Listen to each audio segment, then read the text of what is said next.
दोस्तों, क्या हुआ जब डीएम साहब अपना भेष बदलकर एक ऑटो चालक बनकर आरटीओ ऑफिस पहुंचे?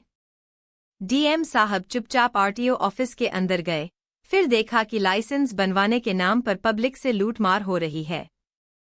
यानी लाइसेंस बनाने के नाम पर मोटा रिसाव लिया जा रहा है। डीएम साहब ने आरटीओ ऑफिसर से बोले, मुझे भी लाइसेंस बनवाना है। आरटीओ ऑफिसर ने बोला, 000 लगेंगे। डीएम साहब ने बोला, क्यों? जबकि सरकारी रजिस्ट्रेशन इससे कम है। आरटीओ ऑफिसर गुस्सा गया और फिर डीएम को जोर से थप्पड़ मारा, मां बहन की गाली दी और लात मारकर बाहर निकाल दिया। फिर डीएम साहब ने जो किया, सुनकर हैरान हो जाएंगे। वीडियो शुरू करने से पहले मेरा आपसे एक छोटा सा रिक्वेस्ट है। आप जहां से वीडियो देख रहे हैं, अपना नाम पता जरूर लिखें। इससे मुझे सहानुभूति मिलेगी और पता चलेगा कि आप मेरी वीडियो कहां से देख रहे हैं। और हाँ, अगर आप चैनल पर नए हैं, तो ऐसी कहानियां सुनने के लिए चैनल को अभी सब्सक्राइब कर लें। आज की यह कहानी आपको सोचने पर मजबूर कर देगी। एक ईमानदार डीएम, जिसने अपने जिले में भ्रष्टाचार की जड़ों को समझने के लिए एक अनोखी तरकीब अपनाई। वह खुद एक ऑटो चालक बनकर आरटीओ ऑफिस पहुंचे, लेकिन वहां जो हुआ, वह उनकी कल्पना से भी परे था।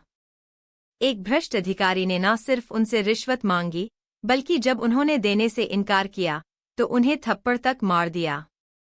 लेकिन आगे जो हुआ, उसने पूरी व्यवस्था को हिलाकर रख दिया। क्या डीएम साहब चुप रह गए? क्या उस अधिकारी का पर्दाफाश हुआ? और क्या भ्रष्टाचार का यह गंदा खेल हमेशा के लिए खत्म हो सका? यह कहानी आपको झकझोर कर रख देगी। यह सिर्फ एक कहानी नहीं, बल्कि एक सच्चाई है, जो हमारे समाज में हर दिन घटती है।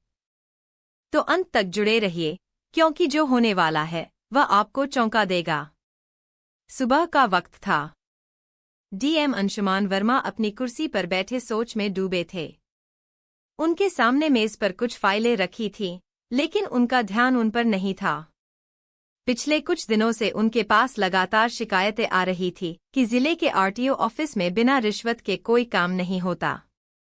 लोग अपनी मेहनत की गाड़ी कमाई से गाड़ी खरीदते हैं, लेकिन जब वे रजिस्ट्रेशन करवाने या लाइसेंस लेने जाते हैं, तो वहां उनसे मनमानी रकम वसूली जाती है। अगर कोई विरोध करे, तो उसे घंटों लाइन में खड़ा रखा जाता है या फिर फाइल ही घुमा दी जाती है। अंशुमान वर्मा एक ईमानदार और कड़क अफसर थे। उन्हें यह सब बर्दाश्त नहीं था। उन्होंने कई बार सख्त आदेश दिए थे कि सरकारी दफ्तरों में भ्रष्टाचार न हो, लेकिन हालात ज्यों के त्यों बने हुए थे। इस बार उन्होंने तय कर लिया कि वह खुद जाकर असलियत देखेंगे। लेकिन अगर वह डीएम बनकर निरीक्षण करने जाते, तो अधिकारी पहले से सतर्क हो जाते और सब कुछ ठीक ठाक दिखाने का नाटक करने लगते। उन्हें किसी और तरीके से सच सामने लाना था।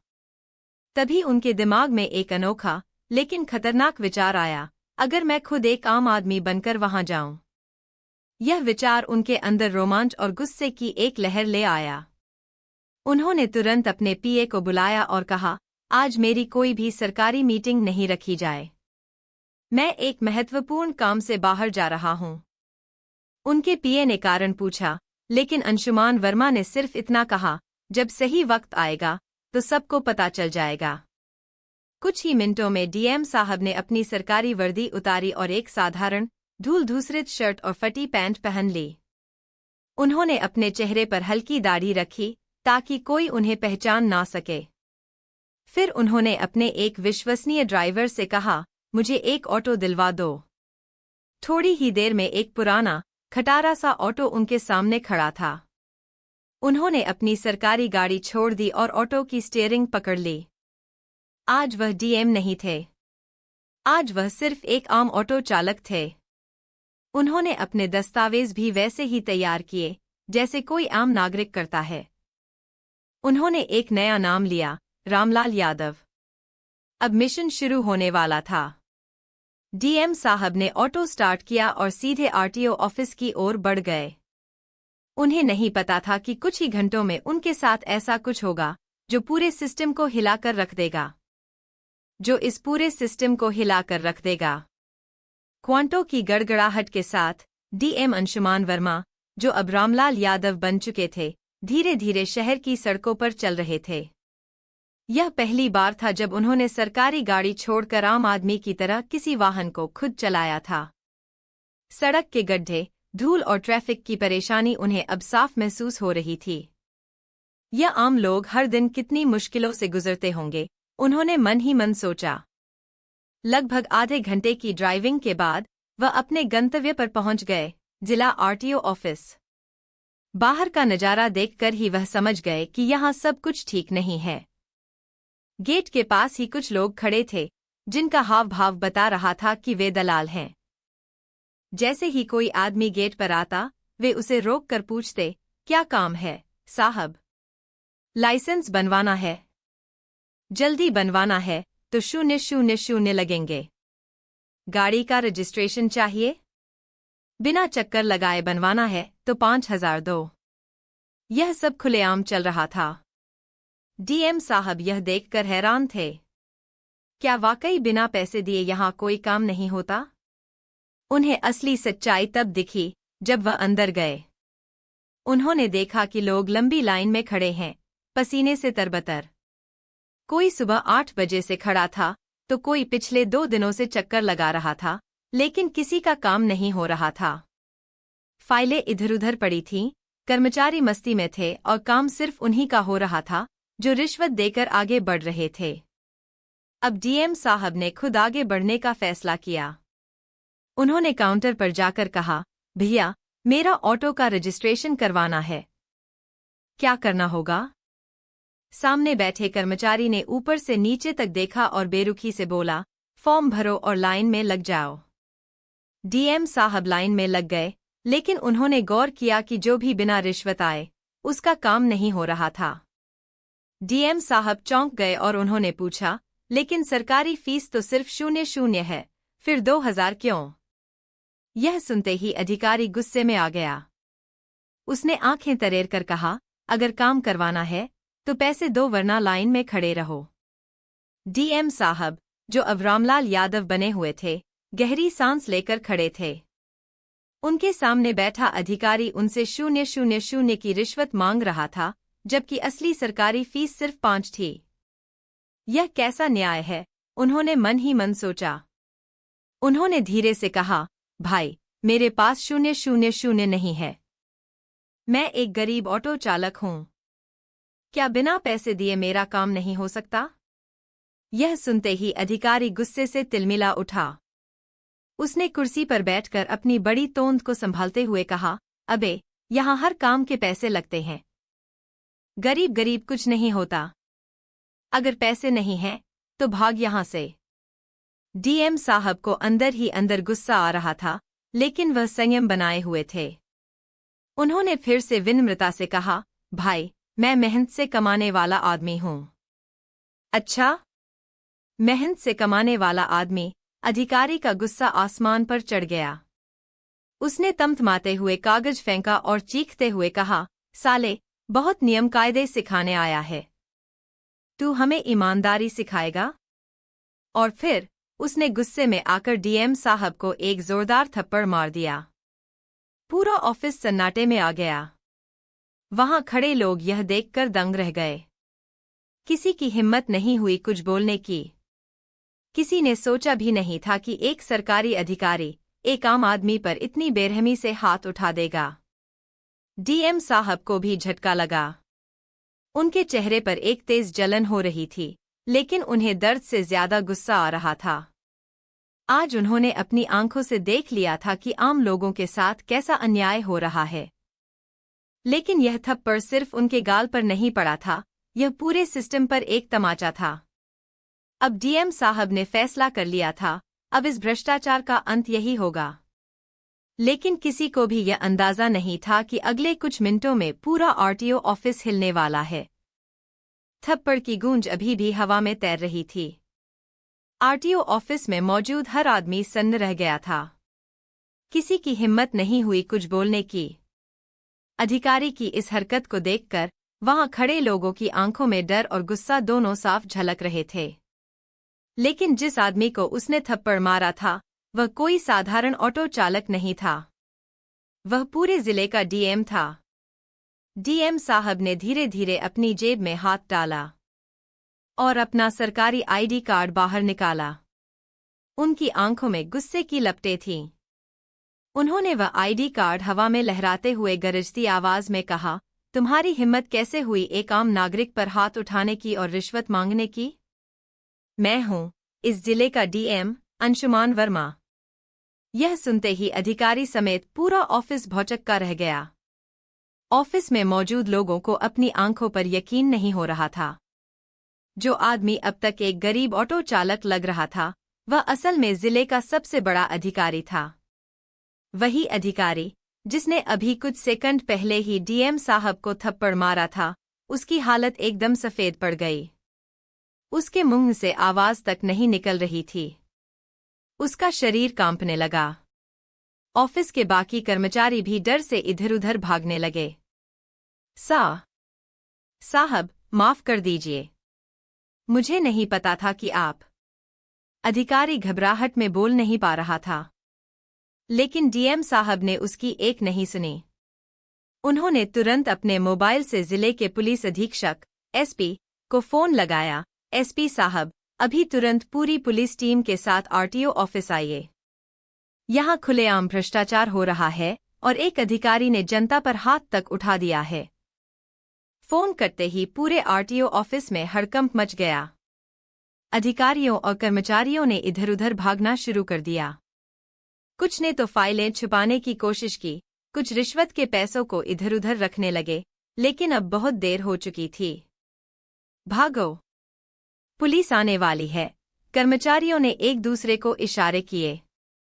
कुछ लोग इधर-उधर दौड़कर रिश्वत के पैसे छुपाने लगे। कुछ फाइलों को जलाने की फिराक में थे, लेकिन अब बहुत देर हो चुकी थी। तभी सायरन की तेज आवाज गूंज उठी। कुछ ही पलों में पुलिस की 7 गाड़ियां धड़धड़ाते हुए आरटीओ ऑफिस के बाहर आकर रुकीं। ऑफिस के गेट पर पुलिस वालों ने पोजीशन ले ली। एसपी साहब खुद गाड़ी से उतरे और तेजी से अंदर आए। उन्होंने डीएम साहब को सैल्यूट किया और पूछा, सर, क्या कार्रवाई करनी है? डीएम साहब की आंखों में गुस्से की लपटें थीं। उन्होंने उंगली से उस भ्रष्ट अधिकारी की ओर इशारा किया, जिसने उन्हें थप्पड़ मारा था। इसे तुरंत गिरफ्तार करो और ऑफिस के हर कमरे की तलाशी लो। मैं देखना चाहता हूं कि यहाँ कितना गंदा खेल चल रहा है। एसपी साहब ने तुरंत इशारा किया और 4 पुलिस वालों ने मिलकर उस अधिकारी को पकड़ लिया। उसने भागने की कोशिश की, लेकिन पुलिस ने उसकी गर्दन दबोच ली। अब उसकी आंखों में वही डर था जो वह आम जनता की आंखों में भरता था। साहब, माफ कर दीजिए। मैं नहीं जानता था कि आप। लेकिन डीएम साहब ने उसकी एक नहीं सुनी। उन्होंने घूर कर कहा, तुमने मुझे नहीं, पूरे सिस्टम को थप्पड़ मारा है। अब इसकी सजा भी मिलेगी। उधर पुलिस की तलाशी शुरू हुई। एक कमरे के अंदर पैसे के बड़े-बड़े बंडल मिले, जो रिश्वत में लिए गए थे। एक गुप्त दरवाजा खोला गया, तो वहां सैकड़ों फर्जी लाइसेंस और गाड़ियों के नकली रजिस्ट्रेशन मिले। एसपी साहब ने रिपोर्ट दी, सर, यहां करोड़ों रुपए का घोटाला चल रहा था। ये लोग नकली लाइसेंस देकर बिना टेस्टिंग के ड्राइविंग परमिट दे रहे थे। यही वजह है कि हमारे शहर में इतनी सड़क दुर्घटनाएं हो रही थीं। यह सुनते ही डीएम साहब का खून खौल उठा। उन्होंने आदेश दिया, आज से यह पूरा ऑफिस सील होगा और इस घोटाले में जो भी शामिल है वह जेल जाएगा। पुलिस ने सभी रिश्वतखोर अधिकारियों और दलालों को हथकड़ियां पहनानी शुरू कर दी। कुछ कर्मचारी भागने की कोशिश कर रहे थे, लेकिन गेट पर तैनात पुलिस वालों ने उन्हें दबोच लिया। पूरा आरटीओ ऑफिस अब एक युद्ध के मैदान में बदल चुका था। लेकिन असली झटका तब लगा जब पुलिस ने एक सीक्रेट फाइल खोली। इसमें शहर के बड़े-बड़े नेताओं के नाम थे जो इस भ्रष्टाचार में शामिल थे। अब यह सिर्फ एक आरटीओ घोटाला नहीं रहा, यह पूरे सिस्टम को हिलाने वाला मामला बन चुका था। पुलिस ने जब एक गुप्त फाइल खोली, तो उसमें जो नाम थे, उन्हें देखकर सबके होश उड़ गए। यह फाइल एक ब्लैक डायरी थी, जिसमें रिश्वत लेने और देने वाले बड़े नेताओं, अफसरों और माफियाओं के नाम लिखे हुए थे। हर पन्ने पर एक नए घोटाले की कहानी थी। कौन कितना पैसा खाता है, किस मंत्री के कहने पर कौन से काम किए जाते हैं और कैसे आम आदमी को लूटा जाता है। एएसपी साहब ने फाइल डीएम अंशुमान वर्मा को दी। उन्होंने जैसे ही पन्ने पलटे, उनका माथा ठनक गया। इस लिस्ट में एक नाम था जिसे देखकर उनका खून खौल उठा, विधायक हरिप्रसाद शुक्ला। यह वही विधायक था जिसने पिछले चुनाव में वादा किया था कि वह भ्रष्टाचार खत्म करेगा, लेकिन असल में वह इस गोरख धंधे का सबसे बड़ा मास्टरमाइंड था। तो असली खेल यह है। डीएम साहब ने गहरी सांस ली। उन्होंने तुरंत अपना फोन निकाला और राज्य के मुख्य सचिव, चीफ सेक्रेटरी, को कॉल लगाया। सर, हमें बड़ी कार्रवाई करनी होगी। यह मामला सिर्फ एक आरटीओ ऑफिस का नहीं है, यह पूरे सिस्टम का भ्रष्टाचार है। मुख्य सचिव पहले तो हड़बड़ा गए, फिर बोले, अंशुमान, क्या तुम्हें अंदाजा है कि तुम किससे टकराने जा रहे हो?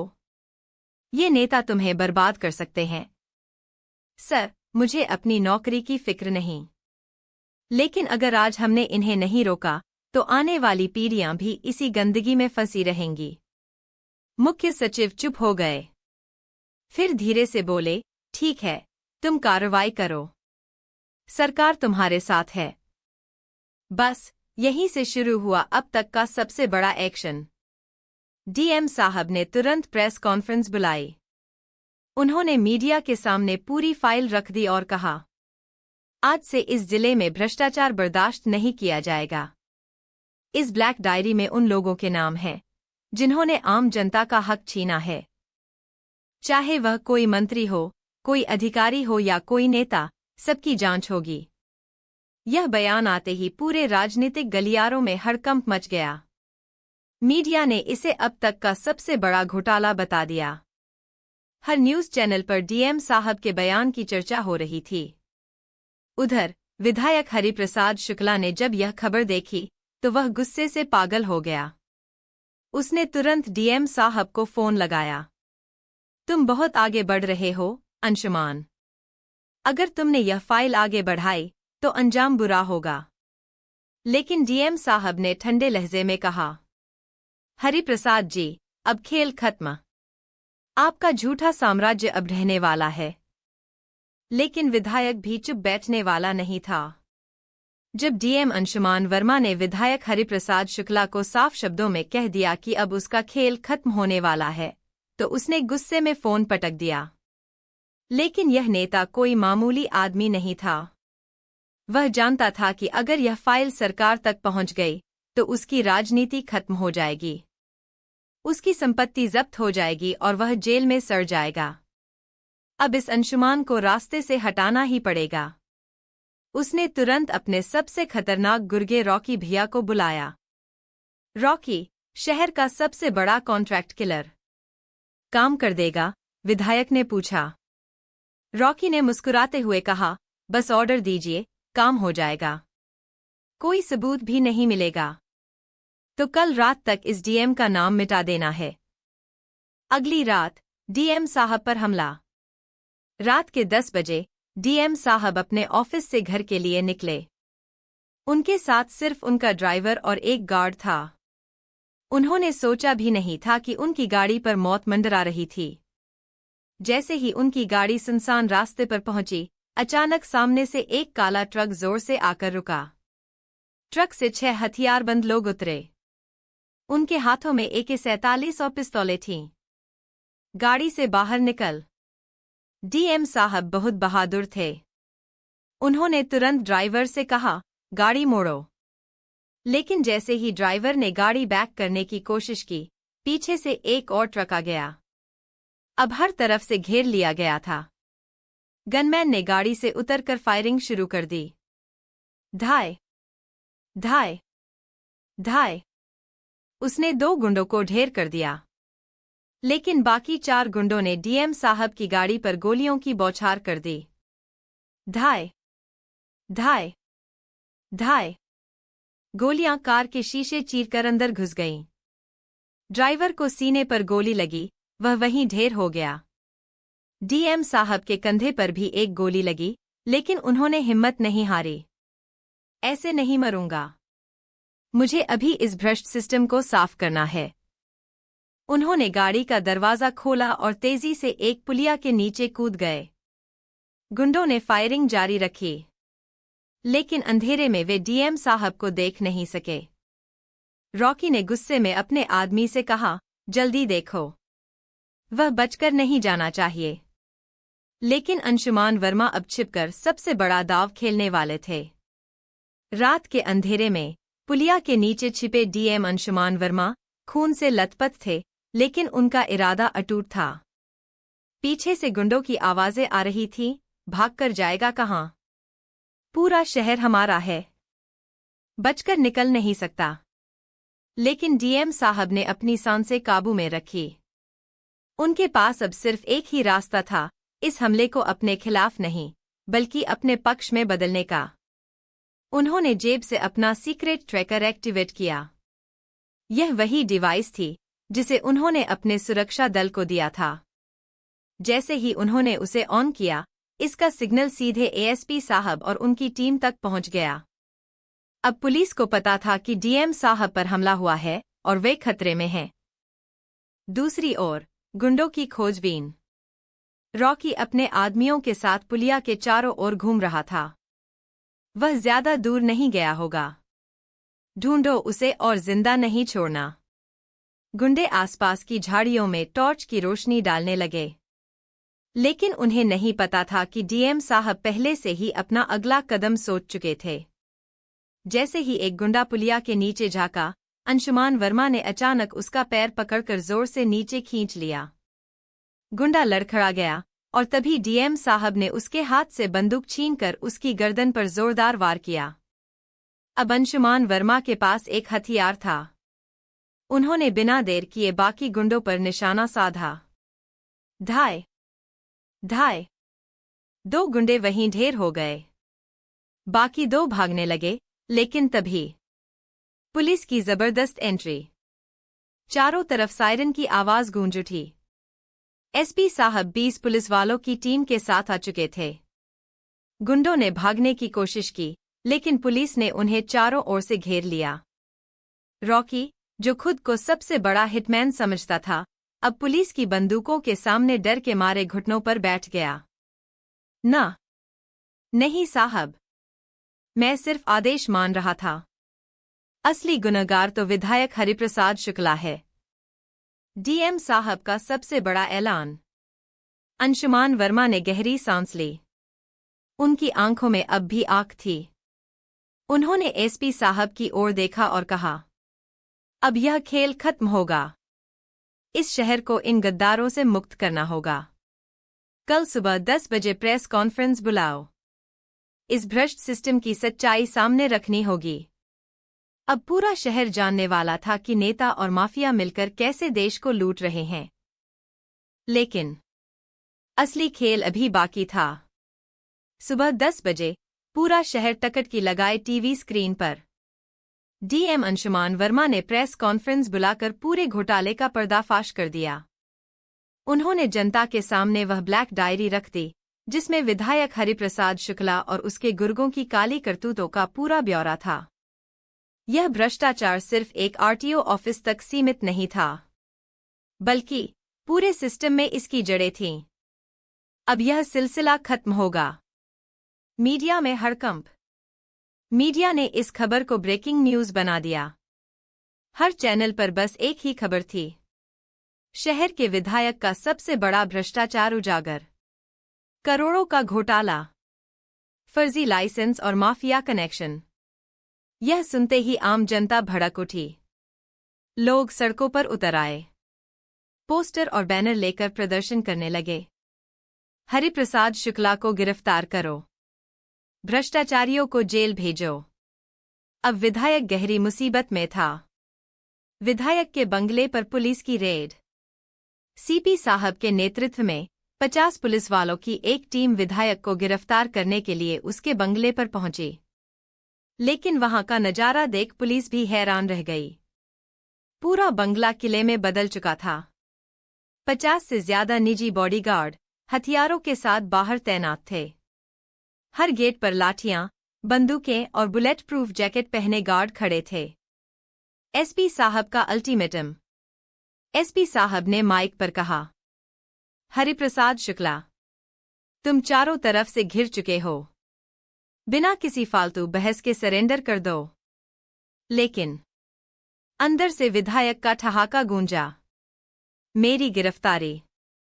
हा हा हा, अरे कानून तो मेरी जेब में है, देखता हूं कौन मुझे गिरफ्तार करता है। लेकिन तभी डीएम साहब की master stroke entry. DM Anshuman Verma खुद वहां पहुंचे। उन्होंने माइक उठाया और जनता की भीड़ की ओर देखा। फिर उन्होंने सिर्फ एक लाइन कही, अगर पुलिस को रोकने की कोशिश की तो अब जनता इंसाफ करेगी। बस इतना कहना था कि हजारों लोग गुस्से में विधायक के बंगले के बाहर इकट्ठा हो गए। अब विधायक के बॉडीगार्ड भी डर गए, क्योंकि जनता का गुस्सा किसी भी समय बेकाबू हो सकता था। एक एक करके विधायक के सारे गार्ड वहां से भागने लगे। अब पुलिस को कोई रोकने वाला नहीं था। एसपी साहब ने लाउडस्पीकर पर आदेश दिया, मुख्य दरवाजा तोड़ दो। यह अब कानून की लड़ाई है। पुलिस ने बंगले के दरवाजे पर धक्का मारा और धड़ाम।